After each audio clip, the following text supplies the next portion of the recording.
مزمل صاحب ډیره مننه چې موږ ته مو وخت راکړ. که په پیل کې دا راته ووایاست چې د ټرمپ د ټویټ وروسته په عمومي ډول په افغانستان کې تاسو د سولې وضعیت څرنګه ارزوئ؟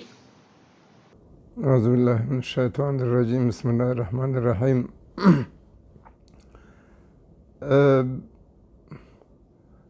افغان سوله چې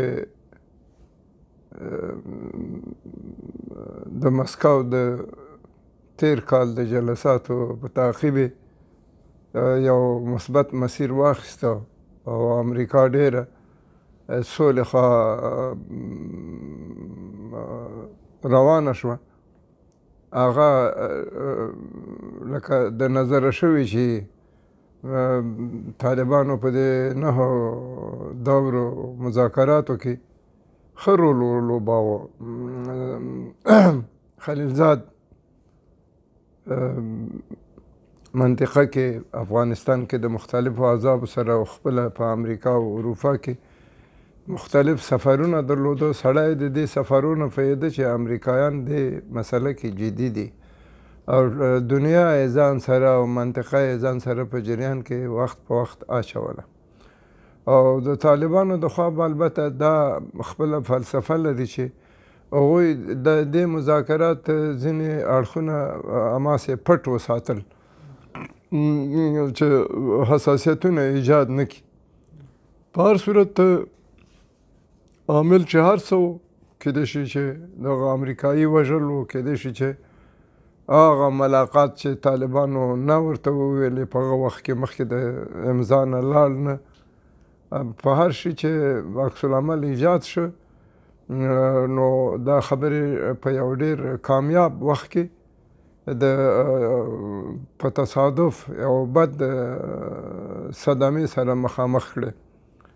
ولې د داخل نه خلک او د افغانستان خلک سوله هغومره چې د امریکا دپاره مشکله ده، ځکه چې د امریکا په تاریخ کې تر ټولو اوږد جنګ ده او دا نن و پرون هم ترامپ وایي چې د سخیفو جګړو کې زموږ پوځیان ډېر لري او د هغو خلکو دپاره مصروف دي چې هغوی د امریکا سره مینه هم نه لري. یو مثال خپل افغانستان هم کیدای شي. اوس د داخل نه د افغانستان هغه امریکایان چې د هغوی د ژغورلو دپاره تللي دي، د هغو په منځ کې خلک د امریکا سره رښتیا ډېره کرکه لري. نو دا واقعیتو ته چې وګورو، د ترامپ د دې هغه نه بعد خلک مایوس ځکه نه دي چې خلک د داخل نه سوله غواړي. او زه چې کابل کې ګورم او دا مصاحبې ګورم د خلکو، بس یو شی چې په کابل کې ډېر په بد شکل باندې شروع شو، هغه د اشرف غني عکس العمل و. اشرف غني ډېر جدي عکس العمل د سولې د خبرو سره وښوده او په افغانستان کې او بلکې په منطقه کې سعودي اماراتو ته د دوی سفرونه، بیا امریکا ته، او هلته د دې سولې د تخریب دپاره حقیقت دا ده چې ډېر مصروف شول. او امریکا داسې یو ملک ده چې هلته تر څو یوې قضیې په رابطه پوخ تصمیم نیول کېږي، هلته کشمکش د خلکو په منځ کې ډېرې. نو د داخل نه کیدای شي د دې اشرف غني دریځونه داسې شو چې بالاخره د دې سولې د توقف ترڅنګ یو بل بد کار وشو چې هغه انتخابات چې هېڅ انتخابات نه دي، هغه هم په جریان کې ولوېدل. او زه فکر کوم چې دا انتخابات خپله اوس د داخل نه هغو نه یعنې رنګ ډېر پیکه ده، د خلکو حضور پکې ډېر کمرنګ او ځکه د خلکو ذهن سولې خوا تللی و. او بیا چې طالبانو هم پکې عکس العمل وښود او خلکو ته یې وویلې، فکر کوم مزید د خلکو جذبه ماته کړه. نو دغسې یو انتخابات چې خلکو ته کم اهمیت نه لري او بیا چې دا کاندیدان پکې یو بحران ته ځي، فکر کوم چې سولې دپاره همغومره چې ترامپ صدمه ورکړه، هغومره به د کابل د داخل نه د دې بحران پر اتګ د سولې دپاره بیرته ماحول او شرایط جوړېږي. تاسو هم اشاره ورته وکړه، مګر د اشرف غني دغه ټینګار څرنګه ارزوئ چې نوموړي ویل لومړی به انتخابات کېږي او بیا به د سولې خبرې کېږي؟ اشرف غني خو څو کمبودونه لري. یو کمبود یې دا ده چې په داسې حال کې چې امریکایان ما مخکې مو وویل چې په یوه قوي جذبه سولې خواته د سولې ضرورت درک کړی ده، هغوی سوله کې د طالبانو سره مصروف دي او بیا اشرف غني یا لږ په جریان کې اچولی یا کام یا د کابل د مخالفینو په حساب دته اهمیت ورنکړه. اشرف غني باید پوه شي چې سوله د امریکا دپاره حیاتي خبره ده او د مخالفت اصلا فکر کوم چې د قوي منطق نه برخوردار نه ده، ځکه چې امریکایان سوله وغواړي او د دې امریکایانو د سولې په مقابل کې نشي درېدی. دویم د ده سره خلک او بیا دا د ده په کابل کې اکثریت خلک د ده سره مخالف دي. داسې یو حکومت نه ده چې د یو علی الاقل احزاب هم د سره ولاړي، نو بیا به موضوع لږ قوي وه. احزاب هم د سره مخالف دي او احزاب د ده سره مخالف دي او احزاب زیاتې تقریبا دا د ده انتخابات چې د شروع کړه، احزاب هغه وخت کې بیا لږ یو څو حزبونه په جذبه ورګډ شوه چې کله د ترامپ دا خبرې ودرولې او بیا انتخاباتو ته د همغه وخته پورې خلکو د ده خبرو ته غوږ نه نیوه. نو اشرف غني فکر کوم چې په یوه بنده جاده کې روان ده، دا کوڅه بنده ده. بنده په دې ده چې اول دا انتخابات کیږي نه، او چې انتخابات شي همغه انتخابات به وي چې هغه 2 ځلې مخکې وشول. هغه 2 ځلې مخکې څه فایده وکړله؟ نه جنګ ودراو، نه داسې یو حکومت جوړ کړه چې د امریکا تنده پې ماته شي او هغه فساد پکې کمي. زه فکر کوم چې دی په یو بنده کوڅه کې مصروف ده، نشي تېوتی. بالاخره په افغانستان کې دا د انتخابات هم وسول، همدا اشرف غني هم غوښتل. اوس موږ افغانان چیرې ولاړ یو؟ آیا موږ د سولې پر لور باندې په ښه موقف کې یو او که مخکې په ښه موقف کې وو؟ اشرف غني داسې په دې انتخاباتو کې داسې یو موقعیت نشي ګټی. دی خو په ظاهر دا وایي چې د یو قوي حکومت په نمایندګۍ سوله کې زه کردار ادا کوم، خو سړی دوره پې پوهېږي چې دی غواړي چې 2 دورې چانس لري، دا دویمه دوره هم د سولې دپاره یو تنانه شروع کړي او دا خپله دوره پې پوره کړي. ده اصلا چې دی په افغانستان کې کم سوچ لري او کم فکر لري، په اوله دوره کې څه ونه شوه کولی. دی فکر کوي چې په دویمه دوره کې به یې وکړي او سوله به هم په کراره ورسره شروع کړي، او په دویمه دوره کې دی د اولې دورې نه کمزوری راځي. او زه فکر کوم چې تر هغو دی سوله تن ورکوي او یا شرایط مجبوروي چې سوله وکړي. د اشرف غني قوي اپوزیسیون په دې قانع ده چې که دی سولې ته نه ځي چې هغوی په خپله طریقه د سولې دپاره کار وکړي، او فکر کوم د هغوی دپاره به د شروع او د ادامې د خپله دغه راتلونکی بحران د هغوی دپاره به غټ چانس ورکړي د سولې دپاره. محترم استاده، اشرف غني د سره سوله نه غواړي او که سوله غواړي خو په طریقه نه پوهېږي؟ یاره زه خو چون موږ د ده په اوله دوره کې د ده سره موږ ډېره همکاري وکړه، ځکه د اوله دوره کې مې ویلي و چې زه اوله ترجیح مې سوله ده. موږ په هغه دوره کې د ده سره ډېره همکاري وکړله. مخاصتاً ما پېښور ته لاړم، د ډېرو مجاهدینو سره مې ولیدل، د حزب اسلامي سره مې ولیدل چې ولې کله چې د ده دوره شروع شوه د سولې دپاره موږ او انجینر صاحب احمد شاه دې وغوښتو او موږ ته یوه طرح هم راکړه چې تاسې 80 اویا کسه ولې د په ضرب د یوې میاشتې کې طرحه نادیده ونیول او یو طرفه لاړ. اوس هم چې زه فکر کوم چې چې د سولې هغه وخت چې طالبان په 5م 6م دور کې د امریکایانو سره په سوله کې روان و، چې کوم کارونه وکړل، مثلا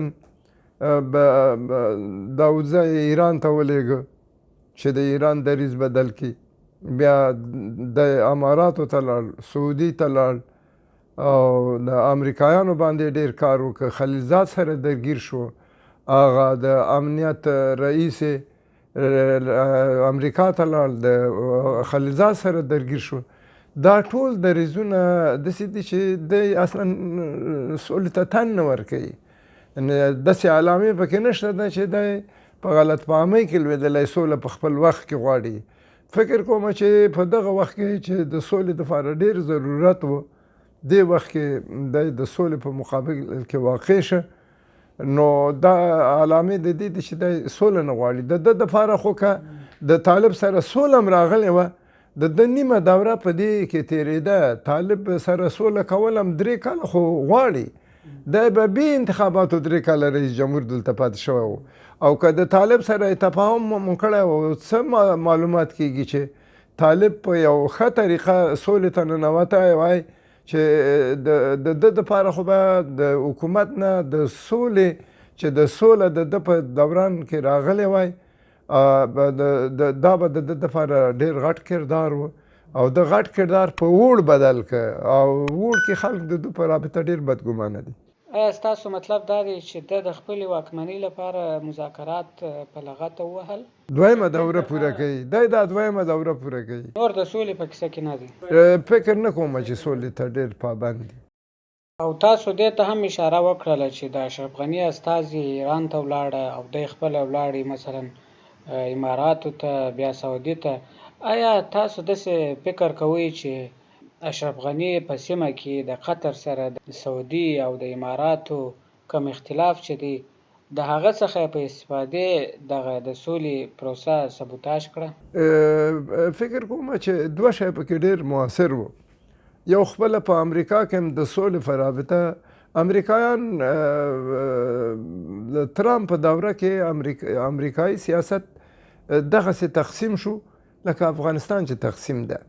هلته هم د ترامپ سره ډېر خلک درګیر دي. د ترامپ دپاره د نیکنامۍ خبره خلکو نه خوښېږي. او بل خلیج هم خاصتا چې دا مذاکرات په قطر کې و، د خلیج قوي حکومتونه مثلا سعودي او امارات فکر کوم ډېر مصروف دي په دې کې چې د میزبانۍ سره ډېر حساسیت لري. او بیا چې طالبان دلته په دې خطر کې او د هغوی هغه پالیسي هم تقریبا د مصر د مرسي د حکومت د ړنګولو نه بعد هغوی یو ډېرې غلطې پالیسۍ خوا د خلیج ملکونه تللی دي چې دوی په پیسو باندې د خلکو دریځونه اخلي او د خلکو ته نوي مواقف هغه کوي. نو زه فکر کوم چې د دوی پیسو به په امریکا کې هم یعنې چې تو وایه چې په سعودي کې یو سړی د امریکا په همکارۍ ولیعهد کېږي د همدې اماراتو په پیسو باندې یا د سعودي په پیسو باندې. نو دغه امریکایان رښتیایي چې دغه امریکایان هم زما بدګماني دا ده چې سعودیانو او اماراتیانو پکې ډېر منفي کردار ادا کړی. استاد محترم، دلته نو اوس دا پوښتنه مطرح کېږي چې د افغانستان د شخړې اصل واک د چا سره دی؟ د ټرمپ په ولسمشرۍ کې امریکا د طالبانو سره پر خپل سر مذاکرات پیلوي او بیا چې کله مذاکرات نهایي مرحلې ته رسیږي ټرمپ په یوه ټویټ دغه مذاکرات ځنډوي. د دې دا مطلب نه دی چې د افغانستان د شخړې اصل واک د امریکا سره دی او طالبان پر حق دي چې کله غواړي د افغانستان اساسي خبره یا اساسي د افغانستان د شخړې اساسي حل لومړی د امریکا سره بحث کړي او بیا د هغه وروسته د بین الافغاني جوړجاړي لپاره داخلي اړخ ته توجه وکړي. افغانستان قضیه څو بعده ده، دا یو طبیعي ده او معمولا جګړې چې په یو ځای کې جګړې پیښې شي او بیا یو فشفته حالت ته لاړ شي هغه په منطقوي جګړو او په دې بدلیږي. دا یو افغانستان نه ده، دا هر ملک همداسې وي او چې جګړه څو بعده شي طبعا سوله هم په مغه محورو باندې ولاړه وي. زه منم چې امریکایان چې سوله ونه کړي سوله نه راځي، خو دا دې معنا نه ورکوي چې یوازې سوله د امریکایانو پورې مربوطه ده. که سوله طالبان هم ونه کړي سوله نه راځي. او حتی دغه کمزوری کابل چې ډېر کمزوری هم ده، یعنی هغوی هم دغونه توانمندي پکې لري که ډېر کلک شي، ځکه د امریکا د داخل نه مخالفت ایجادولی شي چې منګه یوازې پرېږدئ او تاسې یوازې طالبانو سره خبره وکړه، موږ هم نادیده ونیولو. په امریکا کې ډېر په کانګرس کې او د امریکا په استخباراتو کې او د پوځ کې داسې خلک هغه کولی شي چې د امریکا په سیاست کې دغسې یو حالت ایجاد کړي چې که مخامخ د کابل حکومت سوله نشي تخریبولی نو د امریکا په هو باندې ډېر منفي اثر غورځولی شي. نو دا جنګ چې څو بعده شي نو د یو یا د دوو نه زیات طرفونه پکې کولی شي چې نه یې مؤثره وي. یعنې لکه داسې نه ده چې اوس موږ ووایو چې دا دلته سوله یوازې د امریکا پورې مربوطه ده. که طالب هم پکې نه ووایي، که امریکا پکې هم ووایي چې طالب پکې نه وویلې نو بیا هم سوله نه راځي، ځکه جنګ ادامه لري. همدغسې یو امریکا هم یو جهت چې ټول جهتونه هماهنګ نه وي سوله نه راځي. بیا خاصتا صحیح ده چې که امریکا او طالب سوله وکړي او امریکا جدي ودرېږي چې امریکا د طالب سره سوله وکړي بیا افغانستان کې سوله راځي. د کابل حکومت او د کابل احزاب چې دي دوی داسې نه دي چې دوی سولې ته ضرورت نه لري، دوی به ډېر مخالفت وکړي. د افغانستان خلک مخالفت نه کوي، یو حکومت کې به یوه جنا مخالفت وکړي. اوس مثلا فوز ده، د افغانستان اردو ده، د افغانستان اردو وژل کېږي. د اشرف غني او د ډاکټر عبدالله زامن خو نه وژل کېږي، نه د باجه زامن وژل کېږي. نو زه فکر کوم چې دوی په تخریب کې کم مؤثر دي. که امریکا یو ځل قاطع دې نظر ته ورسېږي چې د امریکا ګټې په همدې کې دي دا جنګ ودروي، نو دا جنگ خو په امریکا روان ده، د کابل په حکومت خو نه ده روان. کابل جنگ هم کوي، د امریکا په زور یې کوي. کابل کې خو د جنگ خپله داخلي توانمندي دونه نشته، ځکه د داخل نه اصلا د جنگ دپاره جذبه نشته. ملت جنگ نه غواړي. اردو په یو بې ځایه، یعنې ما خو مخکې مې ویلې چې اردو اصلا د خپل ملت سره خلکو په جګړه کې اچولې ده او دا اردو به آخر یو ورځ په دې پوهېږي چې د خپل ملت سره مصروفه ده په ناحقه جنګ کې. استاد محترم، په داسې وخت کې چې د افغانستان جګړه ستاسو په نظر څو بعدیزه ده او هر بعد اوس داسې ادعا کوي او یا داسې ښکاري چې دوی په افغانستان کې سوله غواړي، ستاسو په نظر په داسې وخت کې د سولې پر وړاندې خنډونه څه دي؟ سوله کې مهم دا دی چې د جنگ اصلي طرفونو قناعت، یعنی سولې خوا میلان پوره وي، هغه خپل شرایط پوره کړي. فکر کوم چې طالبان هم غیر د دې یوې خبرې نه چې د کابل حکومت سره دوی لږ په داسې لهجه خبره کوي، که لهجه پکې اصلاح شي. طالبان هم ما چې ولیده په دې نهه دوره کې طالبانو قناعت هم اوس دې ته رسېدلی چې سوله د ځان دپاره او د خپل ملت دپاره ښه ګڼي، ځکه دوی اوس د یوې قوي جغرافیې په پاڼه لوبه کوي. د 500 نه زیات ته جغرافیه حتی د دې اروپایانو امریکایي ادارو او د هغو ادارو په شهادت باندې دوی دغسې وخت کې سوله د دوی دپاره بې عزتي نه ده. نو زه فکر کوم چې دا یو مشکل پکې حل ده. دویم مشکل چې امریکا د طالب سره تر 9 دوره مذاکرات ولاړه، معنا یې دا ده چې هلته هم قناعت د داخل نه قوي ده. د چې د امریکا طرف ولې داسې ناصافي پکې د یو شي سره مخامخ شه، دا به طولاني دوام ونه شي کړی. زه فکر کوم دا زما د نظره خو داسې ده چې امریکا کیدای شي دا عکس العمل په دې خاطر ښودلی چې طالب کې یو دوه مشکله به وي. طالب عاجل اوربند ته ننوځي.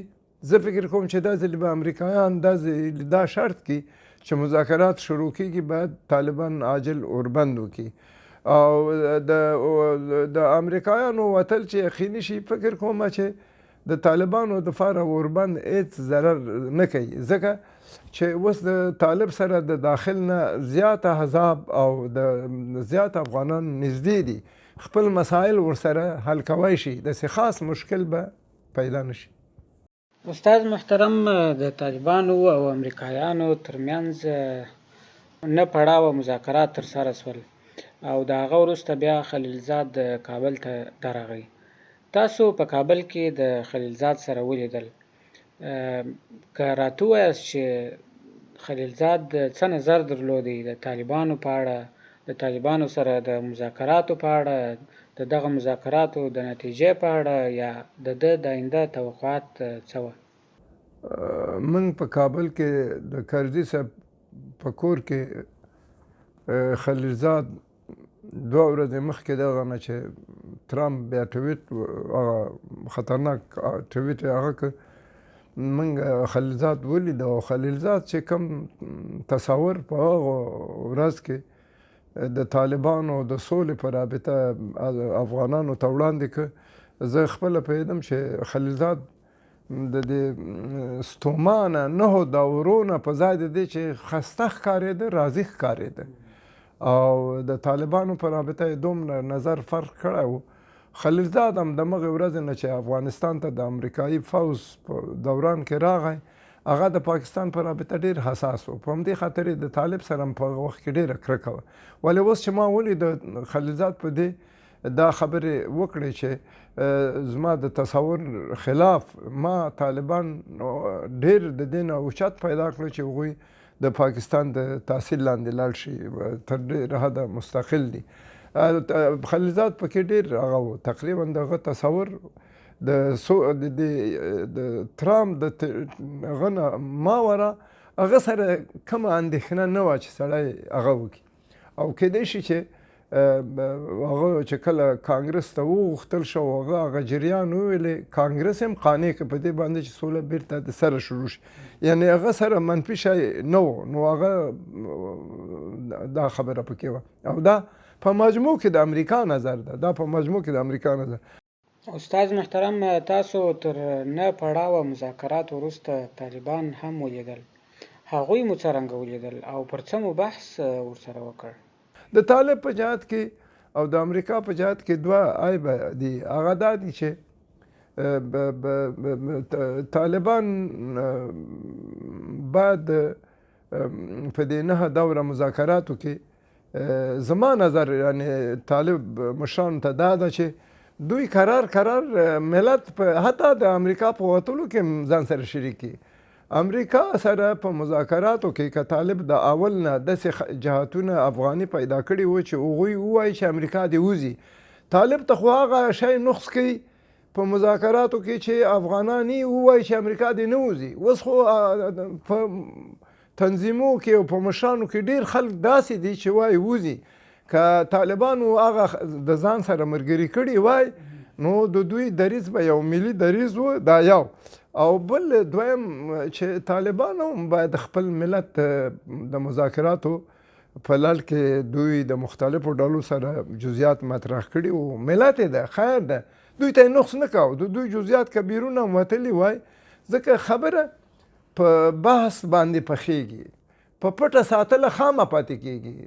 دا یو وخت مرحله داسې چې تر یو وخته پټه وساتل شي، مګم دا چې د امضا پورې پټه وساتل شوه، زما د نظره د طالب په جهت کې دا یو کمبود و. طالب باید د اول نه ځان سره داسې خلک ملګري کړي وو چې هغوی دوی پوهېږي چې هغوی وایي چې امریکا وځي، دوی به من حیث یو ملت مذاکراتو کې من حیث یو تنظیم به نه و که لږ هم ځان سره اخیستی وای. او بیا دویم که د مذاکراتو په دوران کې د خپل ملت سره خلیلزاد د افغانانو سره هم کتل، د منطقې د خلکو سره هم کتل، طالبانو هم د منطقې د خلکو سره به یې کتلي. باور مې ده چې طالبانو به د منطقې دولتونه خاصه هغه چې هغه لري. خو زما نظر دا و چې طالبان هم باید عین تر هند پورې طالبان باید دا استعداد ولري چې هند هم یو ملک ده په دې منطقه کې او ډېر د سولې مخالف ده. د هر چا اطمینان هند ته چندان قیمت نه لري.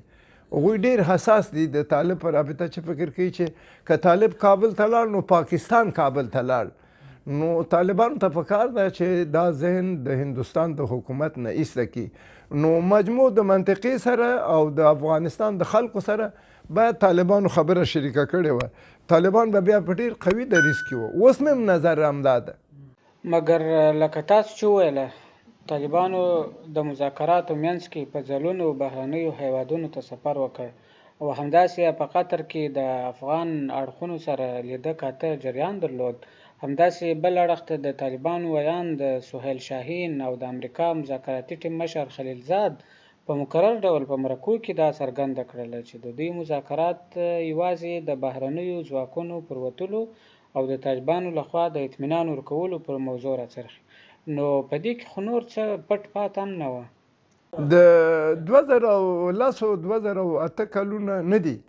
2010-2008 کلو کې که مذاکرات شروع شوي وو طالبانو باید پټ ساتلي وای او یوازې کړي وای. اوس د 2014 نه بعد په افغانستان کې ډېر تغییر راغلی. طالبان باید د خپلو خلکو نه ونه ویریږي او دوی خپل خلک پیژني.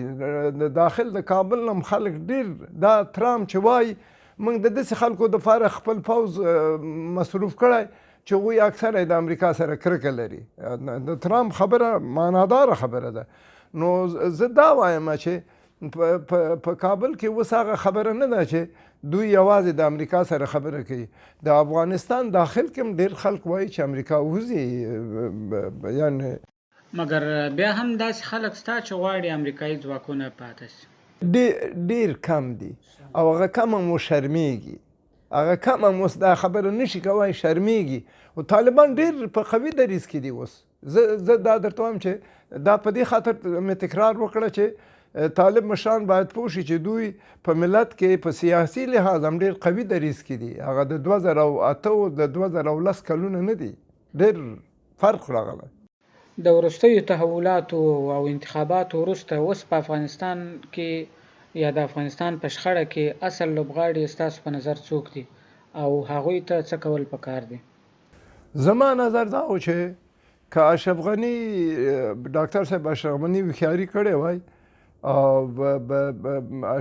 حکومت د طالبانو په طرحه د ملت جز تللی وای او طالبانو بیا حکومت سره ډېره خبره کړې وای. اشرف غني ته دا پروتوکول ورکړی وای، ډېرې خبره یې دغه سره کړې وای او په یوه ملي جرګه کې تللی وای. لکه عراق هم پرون د خپلو سیاسیانو د حل دپاره مستقله جرګه غیر د حکومت نه انتخاب کړه. که اشرف غني ګزاره کړې وای نو بهترین حل هماغه راته چې حکومت سره به د طالب مسله حل شوې وه، د حزابو سره به هم حل وه. ولې دا ځلې که حکومت بحران ته لاړ حکومت ډېر کمزوری به شي. یعنې بیا په میدان کې یوازې هغه پاتې کېږي، مجاهدین پاتې کېږي. هغه سابقه مجاهدین هغوی سره زور شته، هغوی سره ولس شته، طالب ده او امریکا ده. فکر کومه درې جهته دي. او دا اردو دا هغه چې دي دا پولیس دا اوس هم تر ډېره حده ملي نه دي، تنظیمي دي. یعنې دا د هغو ډلو خلک دي چې دا دونه کلونه جنګ کړی ده. زه فکر کوم چې حکومت هغه ښې شپې د اشرف غني د هغه آخرې ورځې وې. که دا ځلې حکومت بحران ته لاړ فکر کوم حکومت نور هم دا من حیث حکومت هغه وزن یې کمیږي.